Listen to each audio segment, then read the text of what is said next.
ഇന്ത്യയിലെ രണ്ട് പ്രധാനപ്പെട്ട മതങ്ങളാണ് ഹിന്ദു മതവും ഇസ്ലാം മതവും. ഹിന്ദുമതം ആര്യന്മാർ ഇന്ത്യയിലേക്ക് കൊണ്ടുവന്നിട്ടുള്ള ഒരു മതമാണ്, അതായത് ബ്രാഹ്മണ മതം. ഇസ്ലാം മതം അറബികളുടെ നാട്ടിൽ നിന്ന് വന്നിട്ടുള്ള മതമാണ്. ഹിന്ദുമതത്തിന് ഒരുപാട് പ്രത്യേകതകളുണ്ട്. ബഹുജാതികളും ബഹുദൈവങ്ങളും അവർക്കുണ്ട്. അതുകൊണ്ട് അവർ വളരെയധികം ഫ്ലെക്സിബിളാണ്. അവർ വിശ്വാസികൾ ആരാധനാലയത്തിൽ പോയില്ലെങ്കിലും വിശ്വാസികളെ ഒന്നും അവർ പറയാറില്ല. അവർ മറ്റുള്ള സമുദായത്തിൽ നിന്ന് ആരും അവരുടെ മതത്തിലേക്ക് പരിവർത്തനം ചെയ്ത് വരണമെന്ന് അവർ ആഗ്രഹിക്കുന്നില്ല.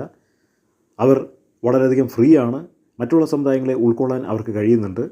അവർ മതത്തിൻ്റെ പേരിൽ ആരെയും ചൂഷണം ചെയ്യാറില്ല. എന്നാൽ ഇസ്ലാം മതം അങ്ങനെയല്ല. സങ്കുചിതമായിട്ടുള്ള ഒരു മതമാണ്. ഭയപ്പെടുത്തുന്ന പല ആശയങ്ങൾ പ്രചരിപ്പിക്കുന്ന ഒരു മതമാണ്. അതൊരു ചട്ടക്കൂടിൻ്റെ ഉള്ളിൽ മാത്രം ഇരിക്കുന്ന ഒരു മതമാണ്. സ്വാതന്ത്ര്യമില്ലാത്ത ഒരു മതമാണ്.